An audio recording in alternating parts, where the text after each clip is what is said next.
میں وہاں تھا ہانگ کانگ میں, تو ایک میرے بیان میں اہل حدیث بیٹھتے تھے.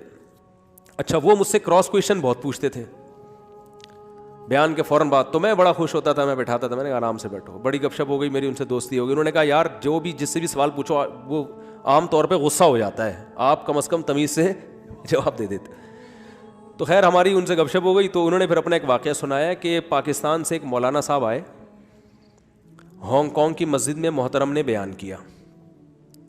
اب ہانگ کانگ کی مسجد جو ہے نا, وہاں اس میں مفتی ارشد صاحب ہوتے ہیں, وہ گورنمنٹ کی لیول پہ وہاں کے مفتی اعظم, یعنی ان کو گورنمنٹ نے بنایا ہوا ہے مسلمانوں کے لیے, بڑی ان کی وہ یعنی وہاں پر ان کا ایک نام ہے. تو ان کے اپلیکیشن پہ ویزا مل جاتا ہے ہانگ کانگ کا, ورنہ ہانگ کانگ کا ویزا پاکستانیوں کے لیے بہت مشکل ہے. مجھے بھی انہوں نے انوائٹ کیا تھا.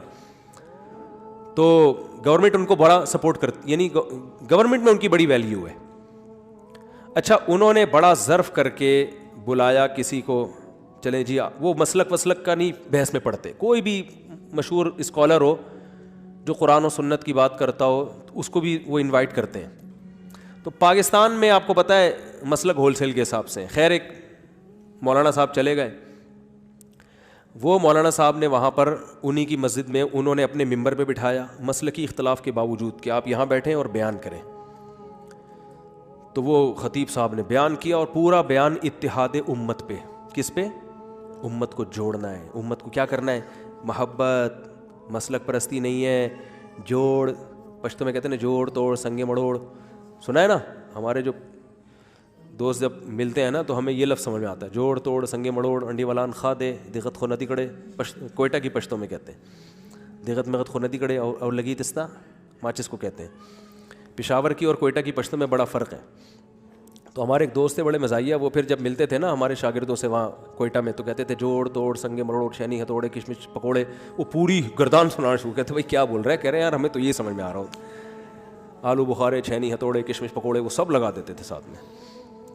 تو خیر ان کو بلایا محترم کو, انہوں نے ممبر پہ بیٹھ کے بیان کیا اتحاد امت, ایک دوسرے کو.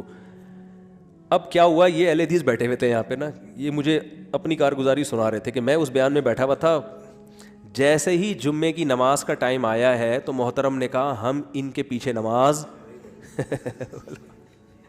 بولو بھائی, مفتی ارشد صاحب کے پیچھے نماز, جنہوں نے انوائٹ کیا اپنے ممبر پہ بٹھایا ہے بھائی, اپنی مسجد دی. آج کل کون کسی کو اپنا ممبر دیتا ہے, مسجد دیتا ہے بیان کرنے کے لیے. وہ اتنے براڈ مائنڈیڈ کہ آپ کو بٹھا رہے ہیں کہ چلو یار اللہ رسول کی بات ہی ہوگی نا, کیا ہوتا ہے مسلک سے.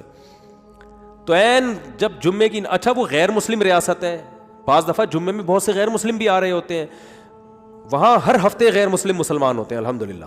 ہانگ کانگ میں انہوں نے مجھے بتایا بہت تیزی سے اسلام پھیل رہا ہے الحمدللہ. تو اب جو نئے نئے مسلمان ہوئے ہیں ان پہ کتنا برا اثر پڑے گا نا کہ ابے یار ان کے تو اتنے اختلاف ہیں, اتنا بڑا مجمع ان محترم کے پیچھے جمعے کی نماز پڑھ ہی نہیں رہا. تو چلو یار آپ بعد میں دہرا لینا, فی الحال سیاستاً پڑھ لو ٹھیک ہے نا, پبلک کو دکھانے کے لیے پڑھ لو, غیر مسلموں پہ برا اثر نہ جائے. غیر مسلموں پہ کتنا برا اثر پڑے گا, جو نئے نئے مسلمان ہوئے ہیں یا ہونے والے ہیں, وہ کہیں گے یار اتنا میٹھا بیان اور نماز نہیں پڑھ رہے. اب وہ جو حضرت مفتی ارشد صاحب تھے انہوں نے کہا کہ بھائی یہاں میں آپ کو مصلی پہ کھڑا کر دیتا, میں آپ کے پیچھے پڑھ لیتا, لیکن گورنمنٹ کی طرف سے مصلی پہ کسی اور کو کھڑا ہونے پر پابندی, کیونکہ پہلے اس طرح کے کچھ اختلافات ہو چکے ہیں پھڈے وڈے. تو گورنمنٹ نے لا بنا دیا ہے کہ چاہے کوئی بھی ممبر پہ بیان کرے گا نماز یہی پڑھائیں گے, ان کے علاوہ کوئی اور نہیں پڑھائے گا. میں جب گیا تھا نا بیان کرنے تو بھی میں نے نماز نہیں پڑھائی وہاں پہ. انہوں نے کہا آپ, ہم خواہش تھی کہ آپ نماز پڑھائیں, لیکن یہ قانون یہاں پر ہے, یعنی کمیٹی کی طرف سے بھی اور شاید گورنمنٹ کی طرف سے بھی, کہ نماز آپ نہیں پڑھانی ہے. حکومت تو نہیں چاہتی نا لڑائی جھگڑے ہو, مسلمان تو پوری کوشش کرتے ہیں کہ ہو, لیکن غیر مسلم ریاست بھی غیر مسلم ہو کے نہیں چال رہی تھی کہ ان میں آپس میں کیا ہو, پھڈے ہوں ٹھیک ہے نا. تو غیر مسلم ہو کے بھی چاہ رہے ہیں کہ یہ پھڈے نہ کریں, تو تمیز سے چلتے رہے امن اور شانتی کے ساتھ. تو وہ جو اہل حدیث تھے نا وہ چپک گئے. وہ کہتے ہیں جب انہوں نے بار بار اصرار کیا میں الگ, ہم نہیں آپ کے پیچھے نماز, ہمیں مصلی دیں, ہمیں مصلی دیں, ہم پڑھائیں گے نماز, تو مفتی صاحب نے کہا نہیں بھائی آپ نہیں ہو سکتے. تو کہہ رہے ہیں یہ اتنا بڑا مجمع خطیب صاحب کے ساتھ مسجد میں نماز پڑھے بغیر نکل گیا. اب یہ تھے چپکو, یہ بھی نکل لیے. انہوں نے کہا چھوڑوں گا نہیں ٹھیک ہے نا, چھوڑوں گا نہیں. کہہ رہے میں بھی نکل لیا. میں نے کہا چلو آج ان کے پیچھے پڑھتے ہیں, کیونکہ اب ان کو یہ تھا کہ غائب نہ ہو جائے نا. تو کہہ رہے میں نے کہا میں تو نہیں چھوڑوں گا. تو وہ جو اہل حدیث تھے وہ بھی ساتھ ساتھ چلے گئے. مجھے خود کارگزاری سنا رہے ہیں, کہہ رہے ہیں وہ کہیں فلیٹ میں جا کے نا 4-5 فلیٹ تھے, وہاں جا کے انہوں نے صفیں اتنی مشکل سے ٹینشن میں صفیں بچھائی ہیں, نماز پڑھی ہے, کھانا آیا نا تو کھانے پہ وہ حضرت جی بھی بیٹھے ہوئے, کہہ رہے ہیں میں بھی بیٹھا ہوا ہوں. تو کھانے پہ جو ہے نا میں نے یہ ان سے سوال کیا کہ سر آپ نے, حضرت جی آپ نے اتحاد امت پہ بڑا پیارا بیان کیا لیکن اتنا بڑا آپ نے یہ حرکت کی ہے, یہ کیا ہے, اس سے امت متحد ہوگی؟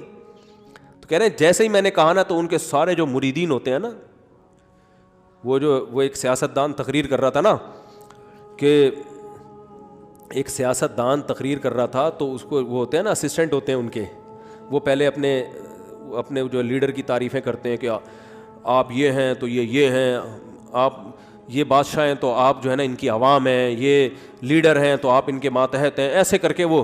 تو ایک نے کہا یہ دیگ ہیں تم ان کے چمچے ہو یہ دیگ ہیں تم ان کے چمچے ہو. تو وہ جتنے چمچے بیٹھے ہوئے تھے نا, کہہ رہے ہیں جب میں نے ان سے کہا کہ حضرت اچھا یہ ہوشیار بہت تھے, بڑی تمیز سے اعتراض کرتے تھے نا, ایسے گھننے بن کے بڑے آرام سے, کہ لگے نہ کہ اعتراض کر رہا ہوں, کیونکہ میرے پر بہت سارے اعتراضات کر چکے تھے یہ تو مجھے لوگوں نے کہا کہ ان سے ہوشیار رہنا, میں نے کہا آنے دو انشاءاللہ کوئی مسئلہ نہیں ہے کرنے, لیکن مجھ سے مطمئن تھے وہ الحمدللہ. وہ مولانا ابوالکلام آزاد جو تھے نا وہ پاکستان بنانے کے قائل نہیں تھے, مولانا اشرف علی تھانوی قائل تھے. تو کسی نے مولانا اشرف علی تھانوی رحمۃ اللہ علیہ سے فرمایا کہ ابوالکلام آزاد آپ سے پاکستان کے بارے میں بحث کرنا چاہتے ہیں. اور ابوالکلام جو تھے نا یہ واقعی کلام کے بڑے ماسٹر بھی تھے, بڑا بولنا آتا تھا ان کو. تو حکیم الامہ نے فرمایا کہ ابوالکلام کو آنے دو, آئے گا تو جد الکلام کو پائے گا. ابوالکلام کا مطلب کلام کا باپ. تو کہا کہ آنے دو, وہ کلام کا باپ ہے تو ہم کلام کے دادا ہیں, آنے دو بحث کریں گے. یہ قائل تھے مولانا اشرف تھانوی کے پاکستان بننا چاہیے, ابوالکلام آزاد قائل نہیں تھے. تو کہنے تھا ابوالکلام کو آنے دو, ابوالکلام آئے گا تو ادھر کس کو پائے گا, جد الکلام کو پائے گا ٹھیک ہے نا. تو میں نے ان سے کہا, میں نے کہا کرنے دو بھائی, وہ نیک آدمی تھا بیچارہ, بہت ساری جگہوں سے نا وہ مار کھایا ہوا تھا نا, اتنے سارے فرقے دیکھ دیکھ کے آدمی تو ویسے ہی پاگل ہو جاتا ہے نا. تو وہ اہل حدیث جو تھے نا وہ چپک گئے. تو انہوں نے مجھے بتایا کہ میں نے پھر ایسی کلاس لی نا اس کی, میں نے کہا سارا بیان یا تو اس موضوع پر بیان نہ کرتے, محبت اور الفت اور ہم سب مسلمان ہیں, ہمیں محبت سے رہنا چاہیے, اتنی کچھ کوئی اور ٹاپک چھیڑ لیتے یار, ٹھیک ہے نا. تو کہہ رہے ہیں وہ ان کے چمچوں نے مجھے ایسا پکڑا ہے, بولے چپ, گستاخی کر رہا ہے اور یہ کر رہا ہے اور وہ کر رہا ہے, کہہ رہا ہے مجھے خاموش کرا دیا. لیکن کہہ رہے ہیں میں نے ڈوز الحمدللہ دے دی کہ سارے گھننے نہیں ہوتے, سارے عقیدت مند نہیں ہوتے, بہت سے لوگ نوٹ کر رہے ہوتے ہیں بہت سی چیزیں.